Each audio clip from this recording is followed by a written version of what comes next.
All right, hello everyone.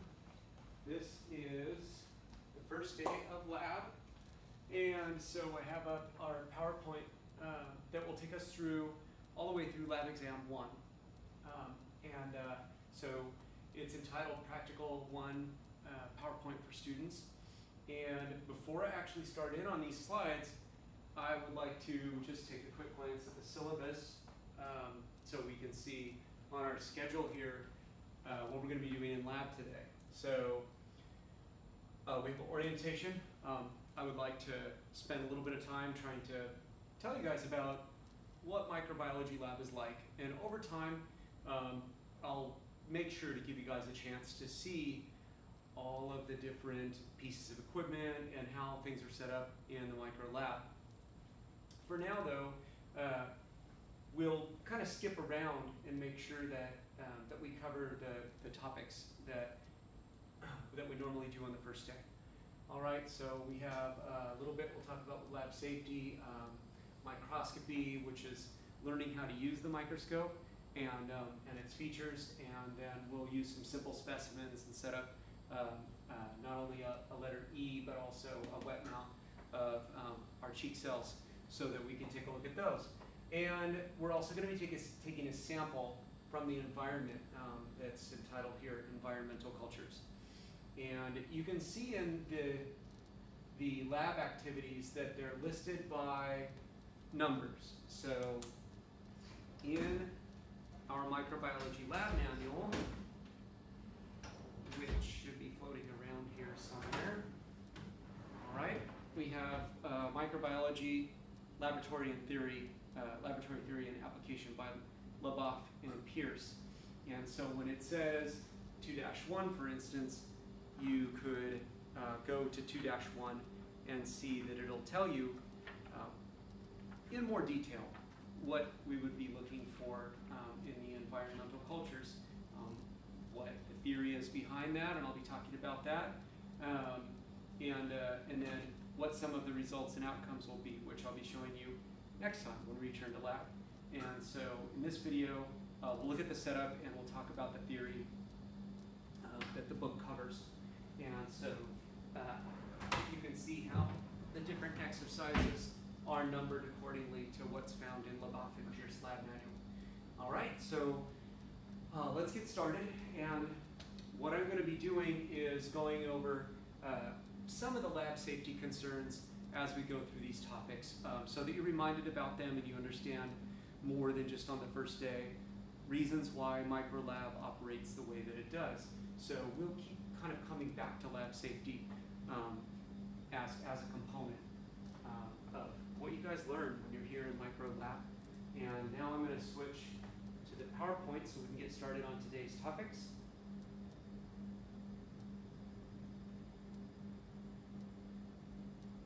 And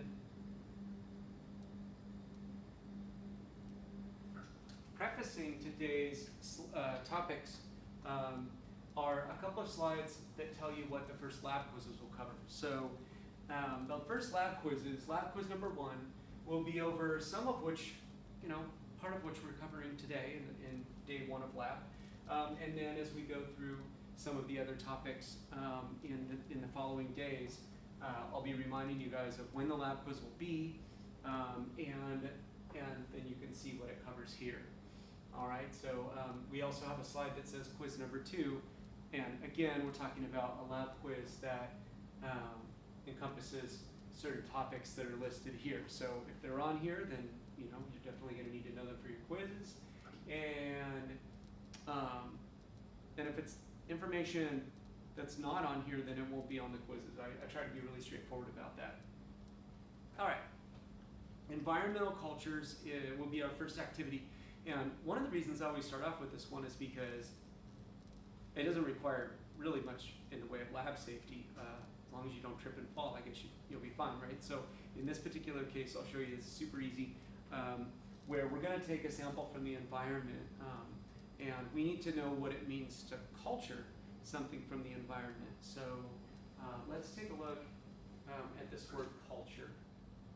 Okay. Culture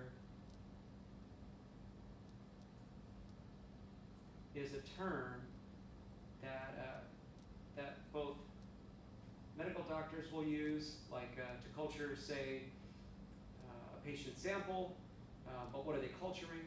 Or in lab here, what are we culturing when we culture a sample? It is a collection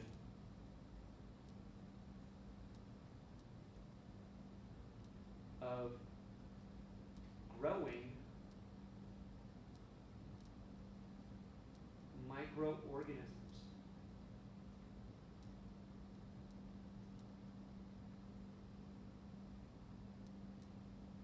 We could probably assign more words to types of cultures, but this is a basic working definition, and you can grow microorganisms in various tubes, and here we have a Petri plate that we'll be using for our environmental cultures. All right, so let's see how we're going to be setting those up. What I'm really trying to do in this experiment is prove to you guys that all around in our environment there are microorganisms. They're everywhere. And anywhere you touch, right? You have microorganisms on you, but then anything else you touch, you may be picking them up from your environment. And so we're going to follow these steps to taking a sample from the environment and then seeing, what's lurking, that's microscopic. What could be there, but you can't see it, right? It's micro. And yet we're going to grow up these organisms to visible numbers, all right? So let's see. Let's follow the steps, okay? So it says here, label the bottom of a Petri plate, all right? So I have my Petri plate here, but I'd like to kind of do a close-up of this, and so I'm going to put this on the document camera. So we'll switch over to the document camera. Need to turn it on.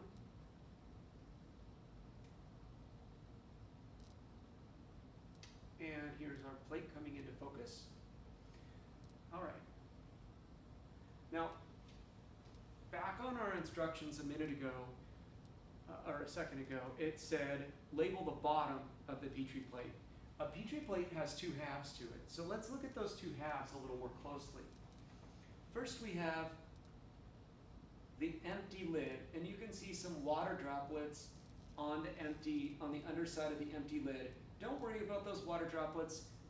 That is actually sterile water. It will not interfere with our experiment, but this is the empty lid. Here we have the bottom of the Petri dish, and this bottom part of the plate has a layer, a thin layer of agar, which is a jelly-like substance that has nutrition in it for microorganisms to grow. Now, as long as this plate remains closed, it's considered sterile.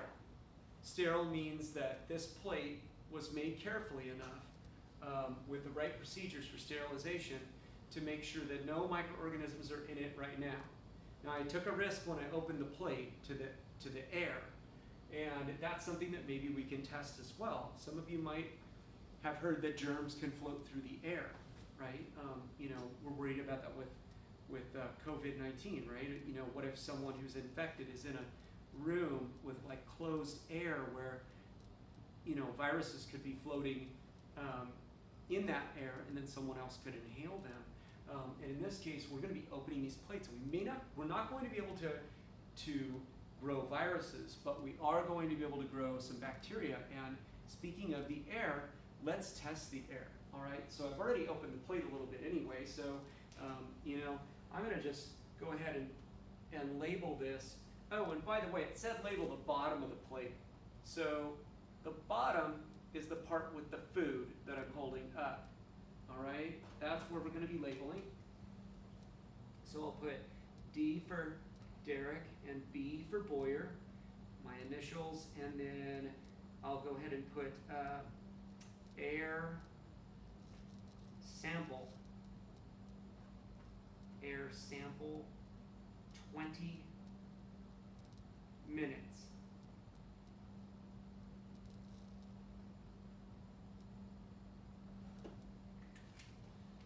Okay. Now, before I open this up and expose it to the air for 20 minutes, let's think about a couple things.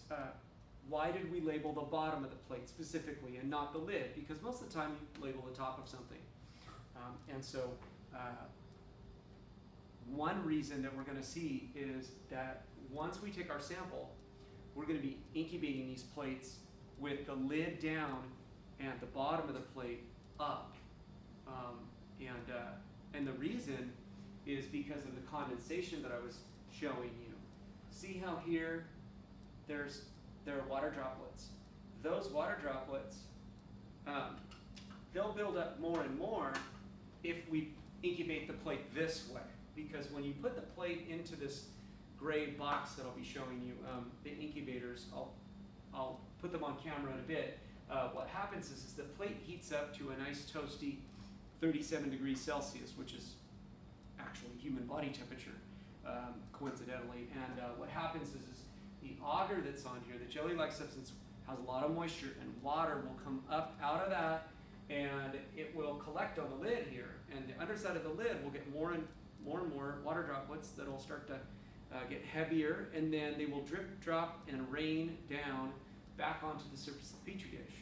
And then we won't really have individual bacteria growing in colonies on the plate. It'll just kind of be a swimming pool of bacteria mixed together, and that is not what we want.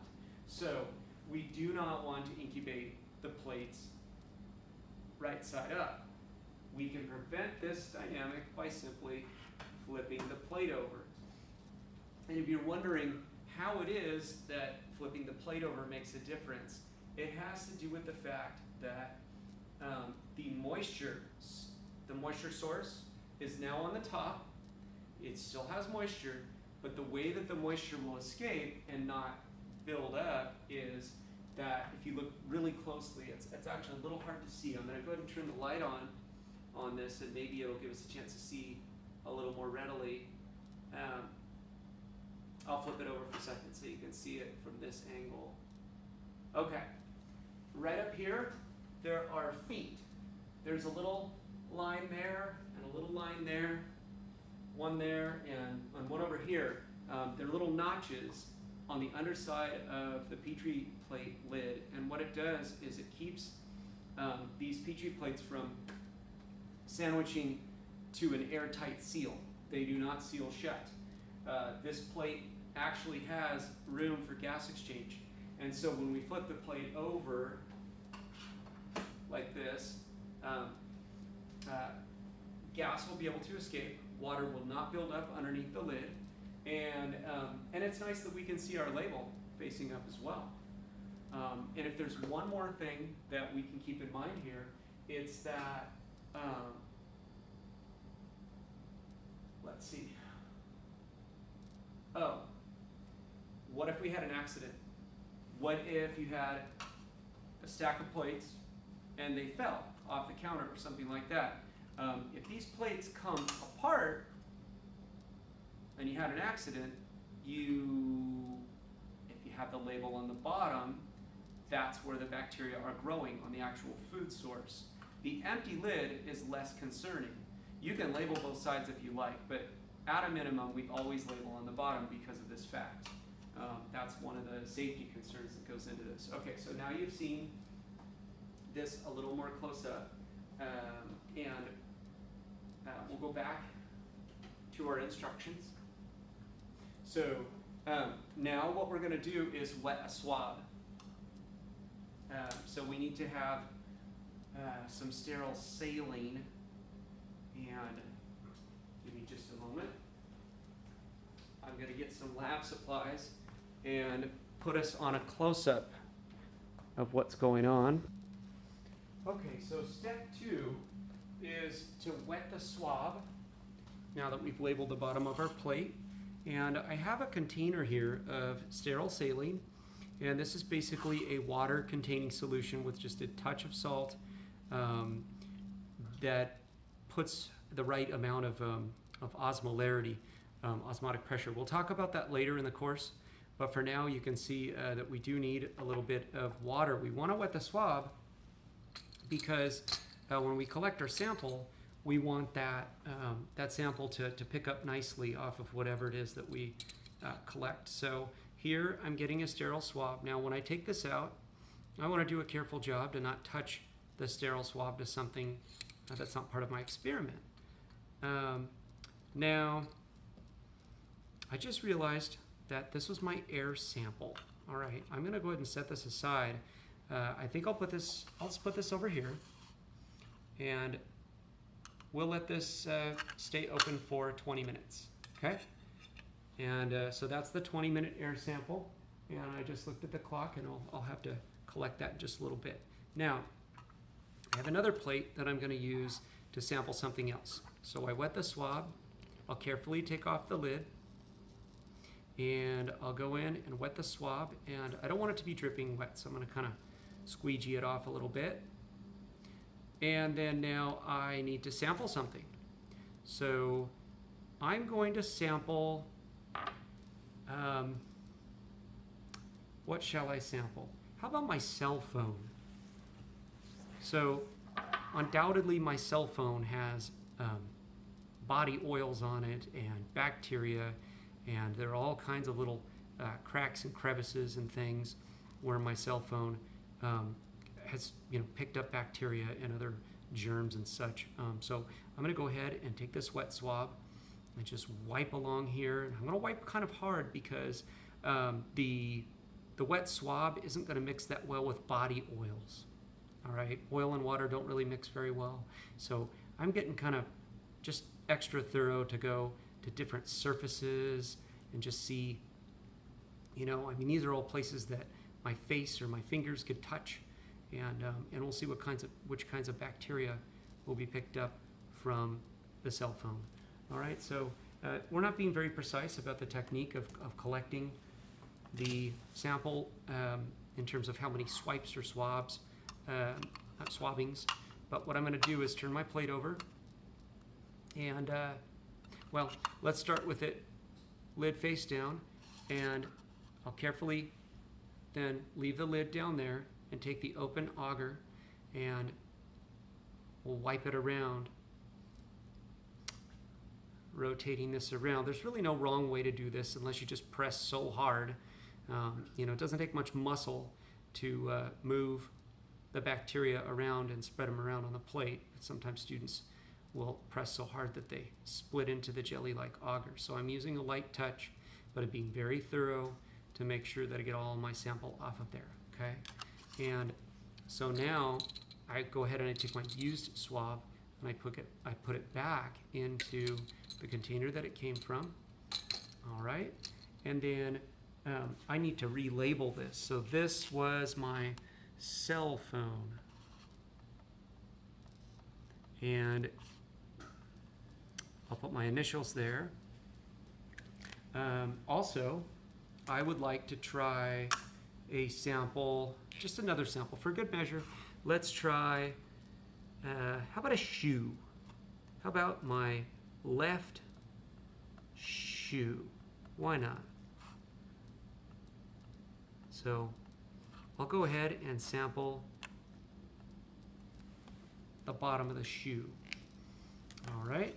I would expect that we're going to get a very different sample from the cell phone, which I'll set aside over here, and then the bottom of a shoe. So once again, I'm going to take a swab, carefully take it out, and then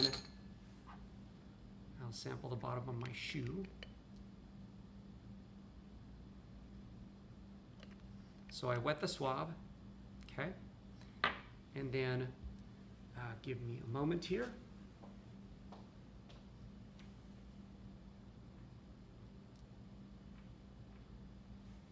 Okay, I just swiped several times on the bottom of my shoe, and I picked up a lot of dirt. It's visibly dirty. No big surprise there. It is a shoe.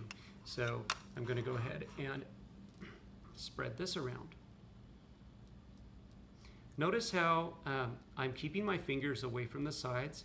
This experiment is, the way that it's being conducted is to avoid getting anything else into the experiment, right? I'm just trying to test the bottom of my shoe, not, bacteria from my hands. So I'm being very careful to handle the edges without getting bacteria from my hands. into the sample. Now I'm going to go ahead and put the dirty swab back into this, and then these tubes are going to be put into a sterilization machine called an autoclave, and so those will get cleaned out. This should still be sterile water so long as nobody did anything like dipping, non-sterile items in here, and so usually I pass this around to other students. All right, and the very last thing we're going to do is we need to incubate. Now remember, we're going to be putting them into the incubator upside down, so we'll stack these plates up in stacks like this. All right, so I'm going to go ahead and take these to the incubator now, so I need to press pause for a moment.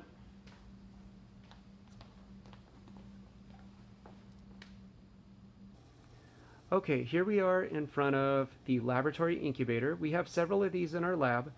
This one is turned on right now and set to 37 degrees Celsius, which is approximately 98.6 degrees Fahrenheit. That's human body temperature. We're going to be growing these organisms at a very toasty temperature. And so what we're doing is taking the stack of plates, and we open up the insulating jacket, and there's an inner door, an inner glass door that will help to seal in moisture. In fact, we can put our stack of plates here, but we can also look down in here and see that besides our plates that we're incubating upside down, there is a source of water, just a little bit of water in there, and that can evaporate over time and keep it nice and humid inside the incubator. The bacteria like it warm, they like it with a high moisture content, and at 98.6 they will grow at their best rate, so that 2 days from now we will have some nice colonies growing on there that we'll have a chance to make some observations on. Okay, now that we have our environmental cultures in the incubator, this one still has to be out for a little bit of time, the 20-minute air sample. But we have all the other ones in the incubator. I'll put that one in just a little bit. We can move on to our next topics. So environmental cultures, day 2. When I come back and we look at this, we'll be trying to observe what the colony types are like. So I'll skip over this for now, and we'll come back. We probably should take time, though, to answer these key questions here. I think what I will do is have us answer these questions after you guys have had a chance to see the video, and then we'll take these notes down together during our Zoom discussion. Okay, so this will be something that I'll fill in during a Zoom meeting, I believe. Actually, I'm going to write it down now, just in case. Okay, we can always remind ourselves about it. Let me write it down. So, why do we incubate plates upside down? It is because it prevents condensation buildup. Condensation is the buildup of water underneath the lid, and we do not want that. So we incubate with the lid down so that that can't happen. Also, another good reason to incubate plates upside down,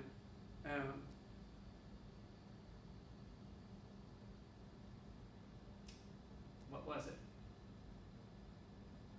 Oh, I didn't talk about this. When you stack the plates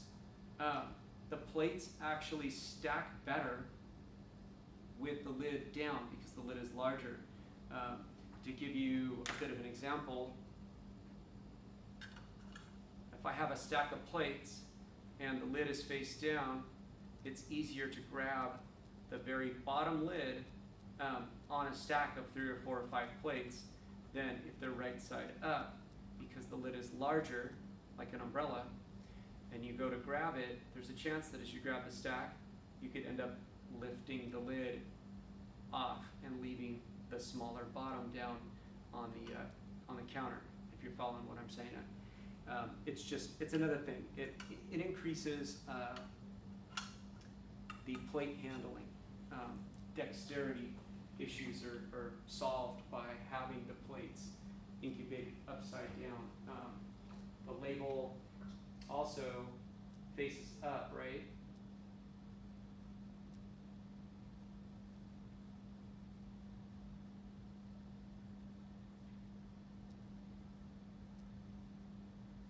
So we have labels faced up. We have stacks of plates are easier to handle.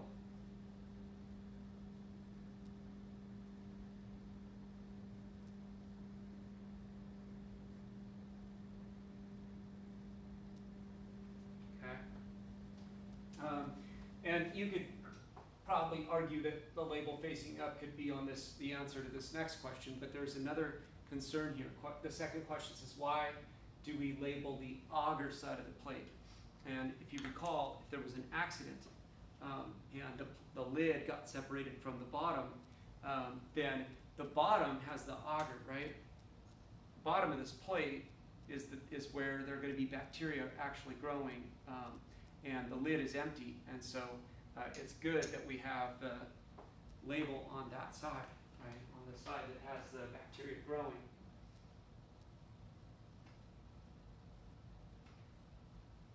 The label is present on the part of the plate where growth is present. And then this last question will be partially answered next time, but it says here, how do we know it is bacteria, not fungi? Actually, maybe the wording here could be that the bacteria are likely what we're going to be growing out of our samples, more so than fungi. And this has to do with how long we're incubating for, which is going to be a couple days. So I'll be back a couple days from now to take those plates out. And so bacteria can grow faster than fungi, and bacteria grow better at 37 degrees Celsius. Fungi actually grow better at room temperature for the most part. Some fungi can grow well at body temperature, but the vast majority of them do not grow as well at 37 degrees, especially the environmental ones. So we can say that bacteria grow better, faster, more readily at 37 degrees Celsius when compared to fungi, when compared to most fungi.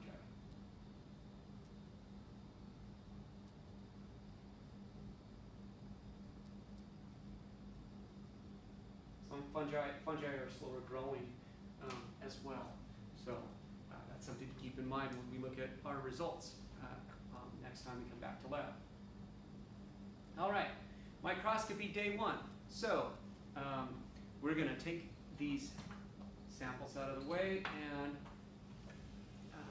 we're going to be focusing in on the microscope and its various parts. This is the microscope that we use.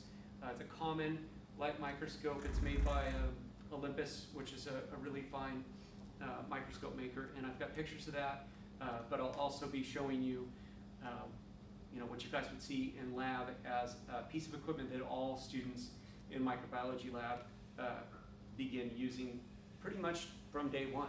There's no subject to microbiology without the microscope. Okay, so we'll be looking at that. My air sample has been out for 20 minutes, and so this is going to go in the incubator. We'll continue on with my microscopy here. Here's a picture of the microscope that I just showed you with all the various parts labeled. We don't have to know every single name of every last part of the microscope, but I do want you to know what the major working parts are of a light microscope. So we're going to go through the most important aspects of how a microscope works, and so I'm going to walk you through the steps here. And it says put a slide on the stage and move it to the center of the stage. So here's our microscope. I've got to get this ready, right?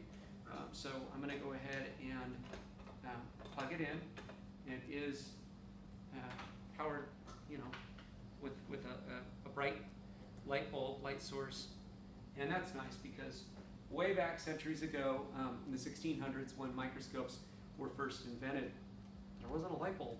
There was no Edison, and so electricity wasn't really something that they had. So microscopes, you had to use daylight or some kind of light.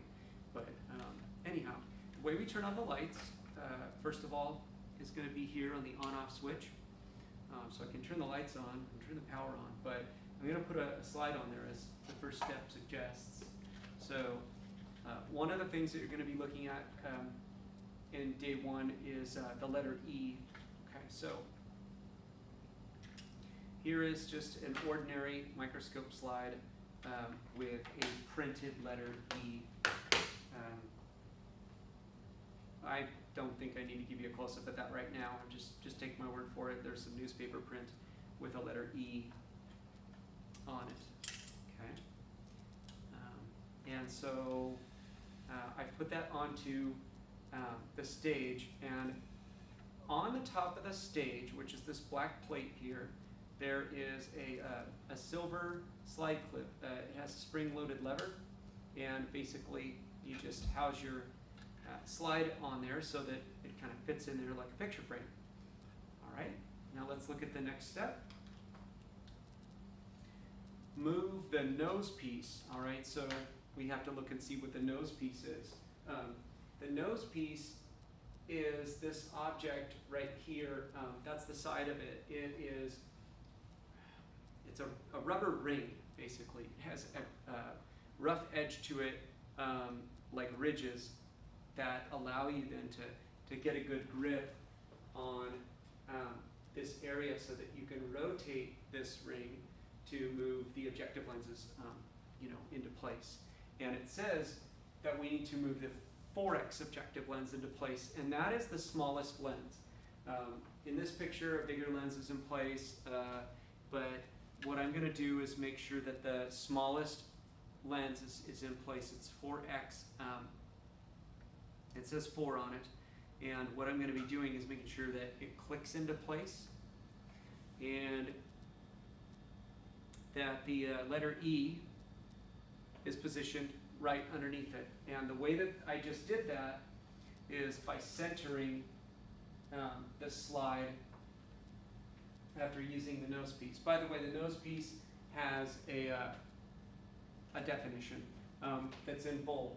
I want you guys to pay attention to the bold terms that are here, like nose piece, rotating disc that holds and switches the objective lenses.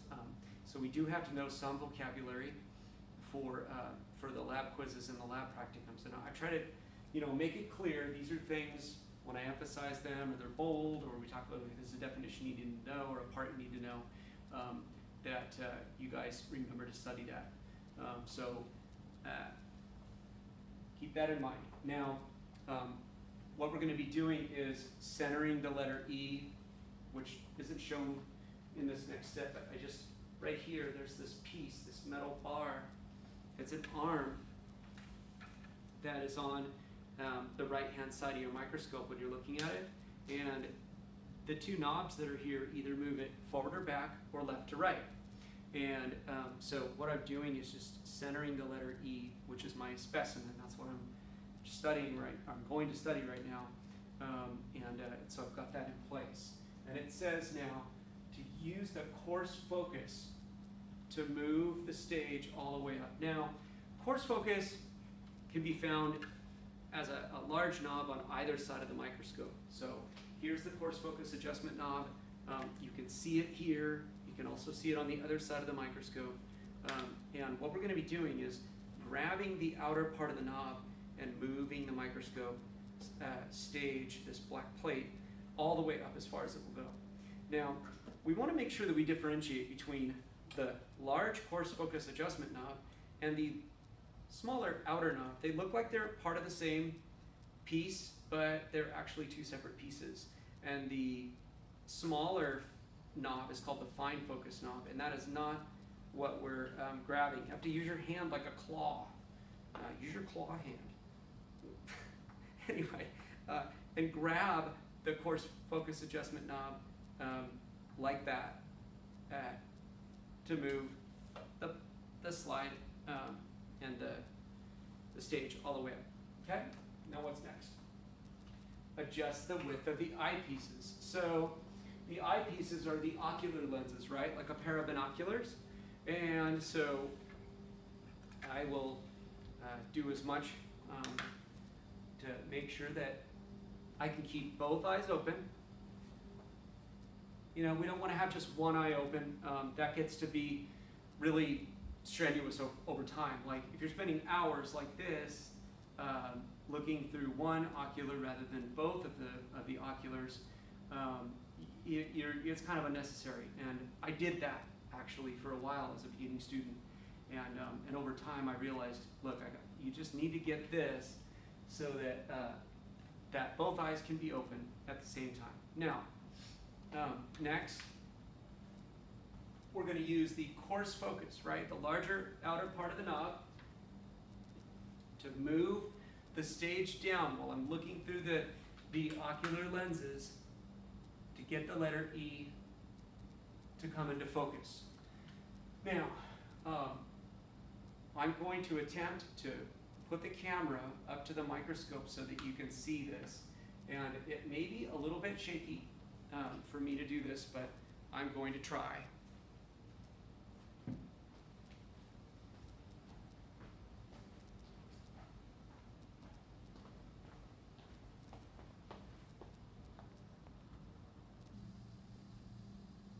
Okay, so now we're in front of the microscope with the letter E mounted right down here.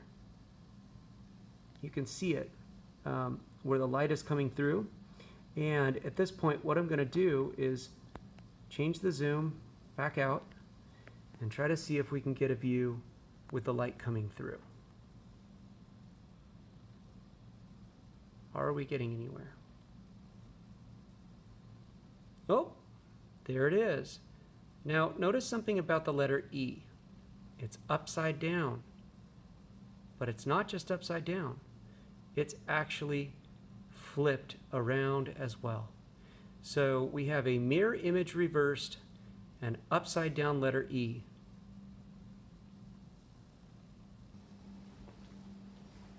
So you got a chance to see what the letter E looked like when compared to it being printed normally.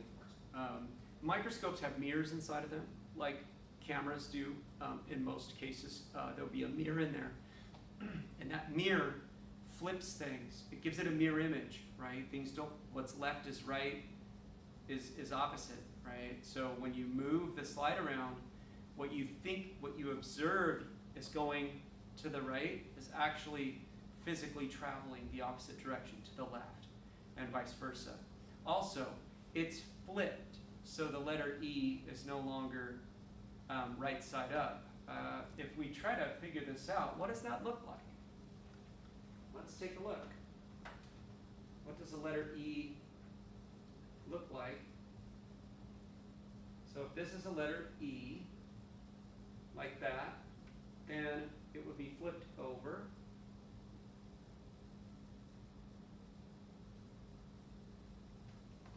But not only is it flipped over, it's mirror imaged.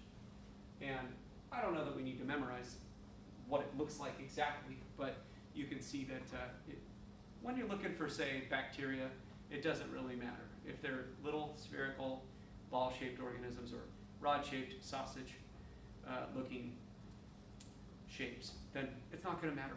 But it still shows you something about how the microscope does what it does. Now let's continue on. Ha! It says use the fine focus. I forgot to mention that, and I did do the fine focusing, and so you'll have to excuse that little oversight there, but that's basically how the microscope works. Now, one thing that was not addressed in this slide is the lighting. So lighting can be increased to a greater brightness. Obviously, you don't want it to be blinding you or drowning out your view of your specimen. And there are a couple of other fine-tuning things that we can talk about with respect to lighting as well. And we'll get back to that. I'm going to temporarily move this out of the way.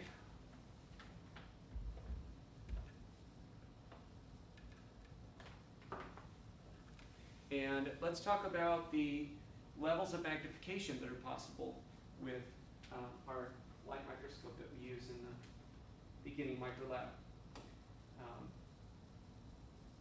The vast majority of microscopes have these lenses, and they all have different names. There's an objective lens that we just used that I said had the number 4 on it, and the microscope ocular has a number on it too, which is the number 10. And so these have a magnifying effect as well. And so we're going to be looking for the number 10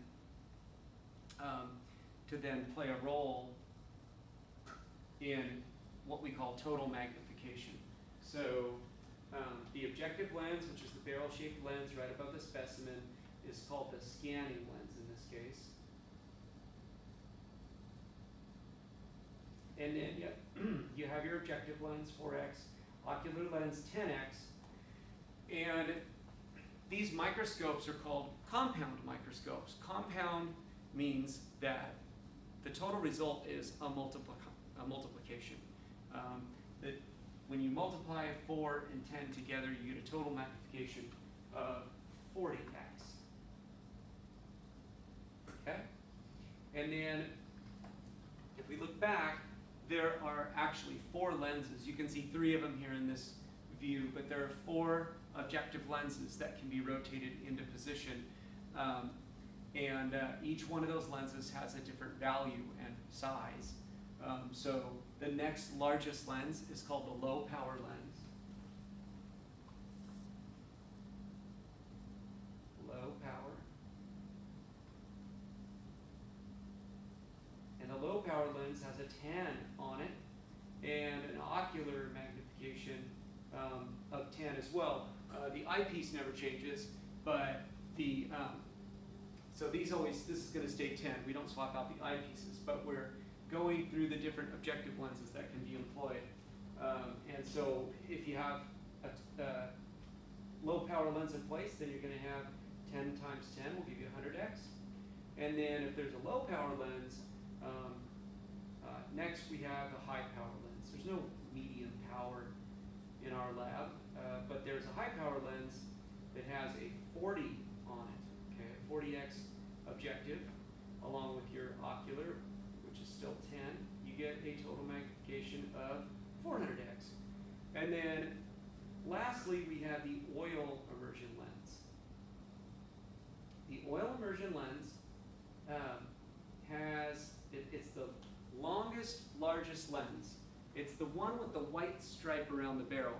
And it says oil lens because, or oil immersion lens, because it actually requires the use of a little vial of oil that we're going to put a little drop of oil onto the microscope specimen, and the lens is going to actually immerse into it. And I'll show a close-up of that in just a little bit, and you'll get a chance to see what that looks like. But we need to know the values here.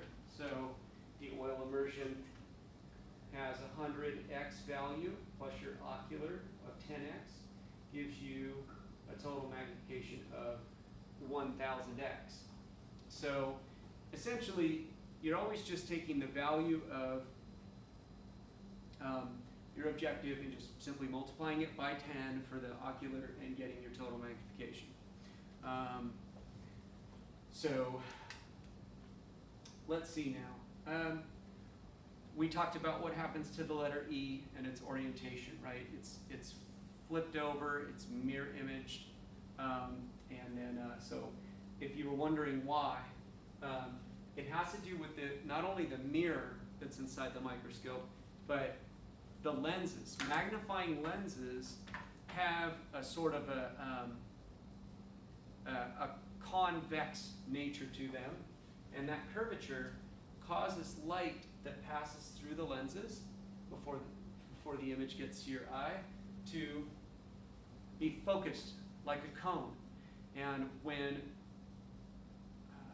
light gets focused into a conical shape, there's a point where the light beams, as they collapse onto they're focused onto a single point, will crisscross. And so you get this crisscross effect.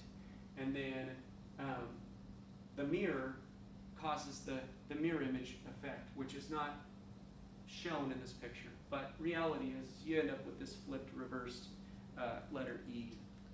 All right, now let's go up in magnification, okay?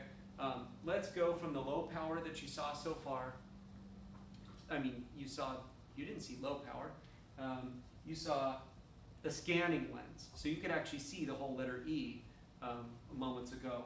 But then we're going to go up to the low power lens, and we're going to be moving from a total magnification then from 40x up to 100x. So let's take a look and see what happens when we go up in magnification. All right, so we're going to be rotating the nose piece, that disc that rotates things into place. And then we're only going to use the fine focus to get things into sharp focus. And we'll see why in just a moment.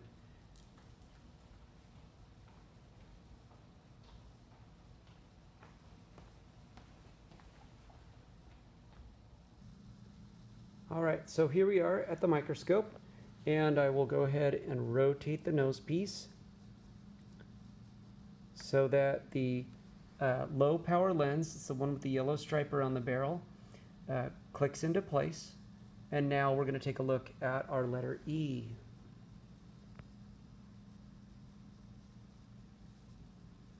A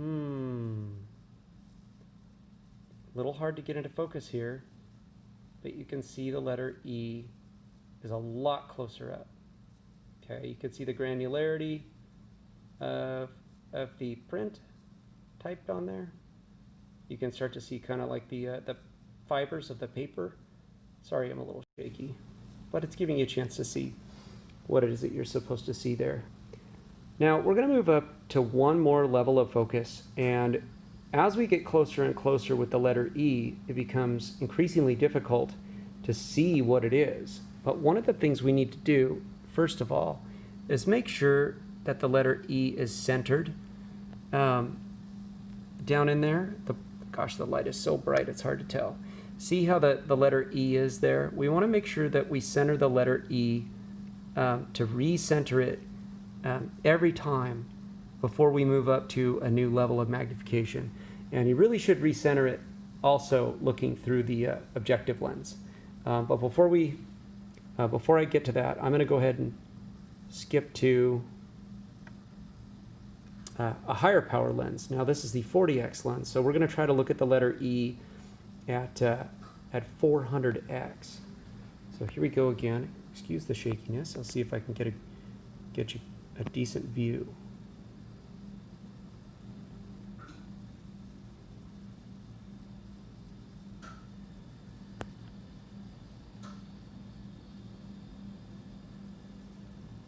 Really having trouble with this one.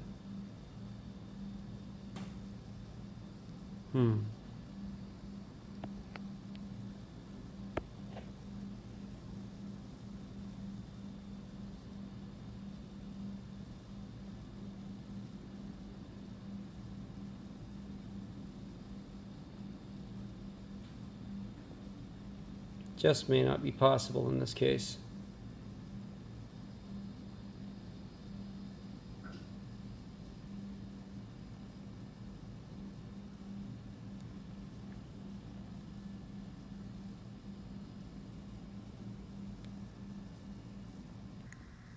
Okay, here it is, finally. I got the letter E in focus under 400X, and you can see this is, you can see the white paper portion and then the dark print of the ink and the fibers and the granularity of it all. And so this is what it looks like at 400X. We're not going to take this one to the level of oil immersion, but at least you got to see what paper and a letter E printed looks like close up. So that's mission accomplished with looking at the letter E at scanning, low power, and finally we looked at it in high power where you could just see little bits of the letter E in fine detail. Now, a concept that we need to keep in mind about these microscopes, equipment-wise, is the idea of parfocal. Essentially, what it means is that once you get a specimen in focus under a lower power, like low power or even scanning, you can then switch to any level of magnification that you would like. You can skip between magnifications. A lot of people think sometimes that you always have to go from the lowest magnification to the next level, etc. And these microscopes, with their parfocal engineering, means that they'll always stay partially in focus when switching between any level of magnification. And an expensive microscope like this can do that. These microscopes are about $2,000. They're not cheap pieces of equipment, and your high quality microscopes will have this ability to just use a little fine focusing and everything comes right back into the picture. It's called parfocal. Okay, now let's look at a few key questions that we can learn from the beginning use of a microscope. And we need to keep these in mind because they're important to get the most out of the microscope and not get lost, like I almost did there trying to get the letter E back into focus. So for instance, as magnification increases, what happens to the working distance? Now, the working distance is how much airspace there is. What's that little gap, that working distance between the slide or your specimen and the actual objective lens?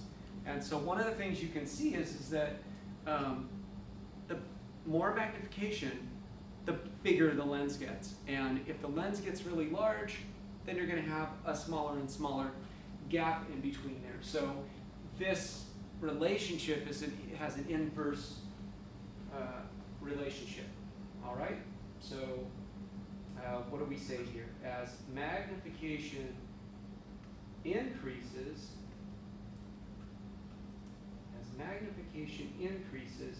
this is going to equal a decrease in working distance.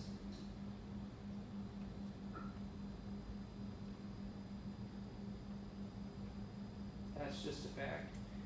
Also, as magnification increases, what happens to the light intensity? Now, that may be not something that's easily noticed through our demonstration, but the longer a lens is, the longer the tunnel that the light has to travel through. And when you have a really long tunnel, it's harder to get the same level of light through. So realize that when magnification increases, you've got that larger lens, you'll get greater magnification, but it's going to struggle to get as much light through. This is true with photography as well. You know, nature photographers use these big long lenses. The longer the lens, so as magnification increases, we are going to see that the level of light will decrease over time.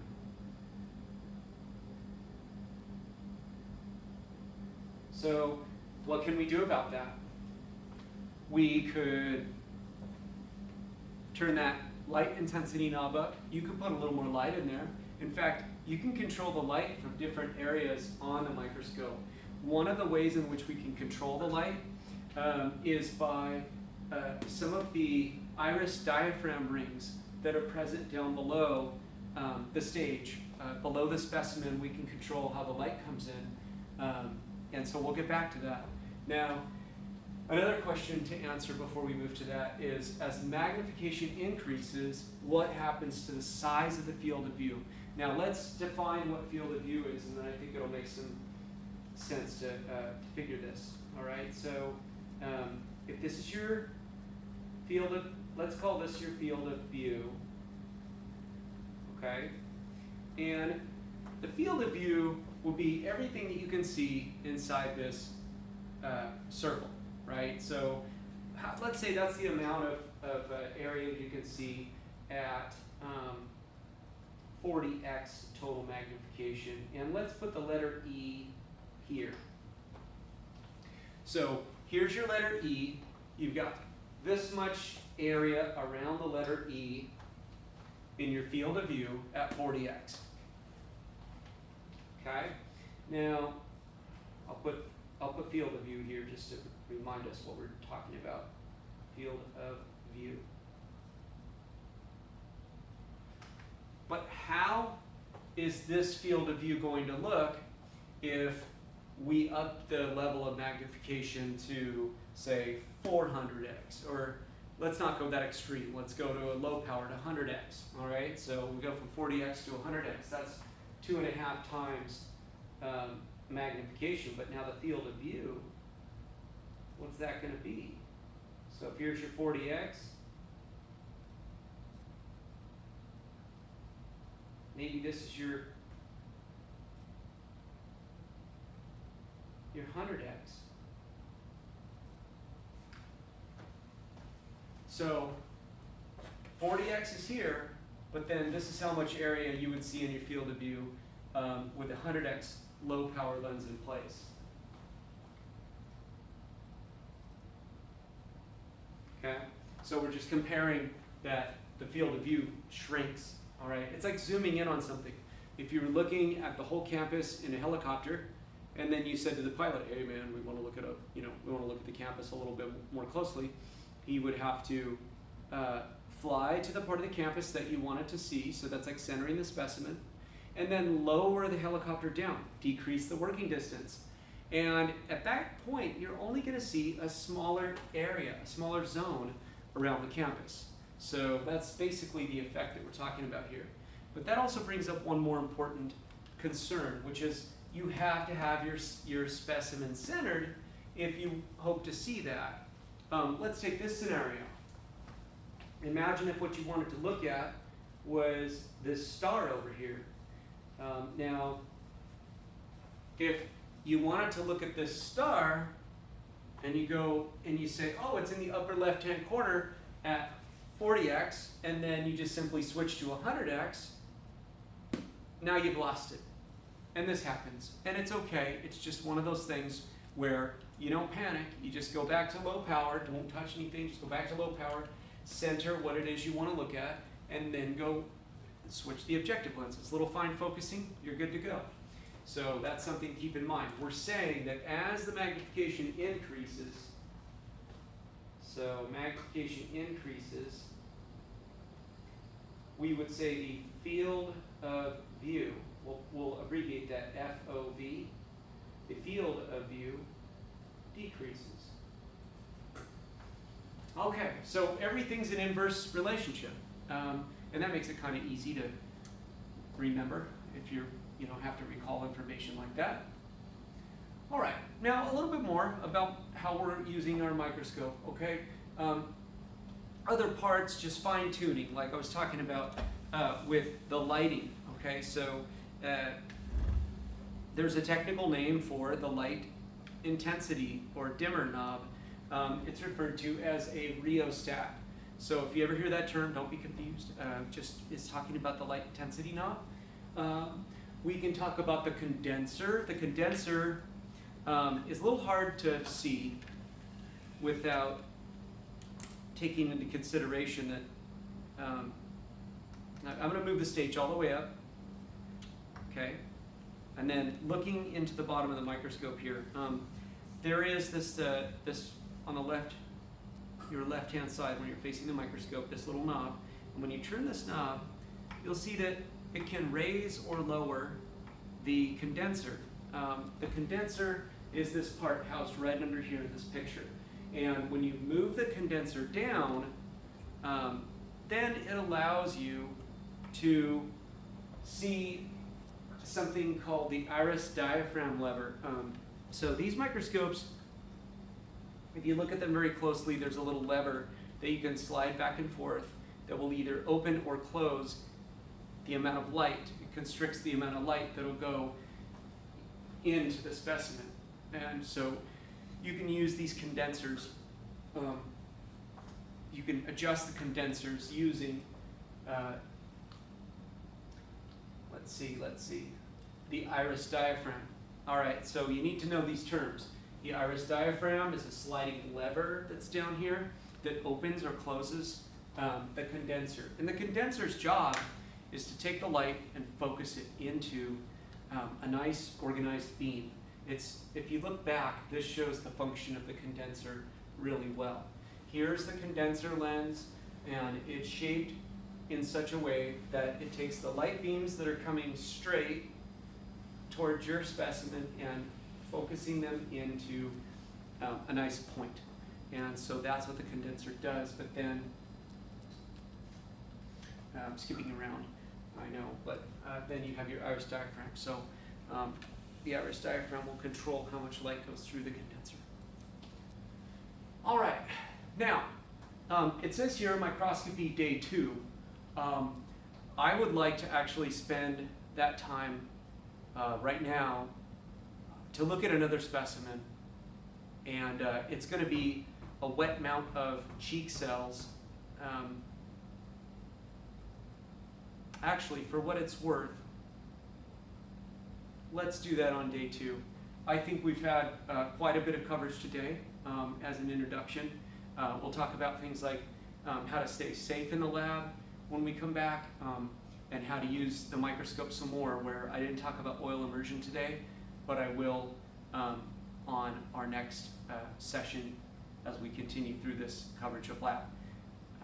So I'll see you guys next time.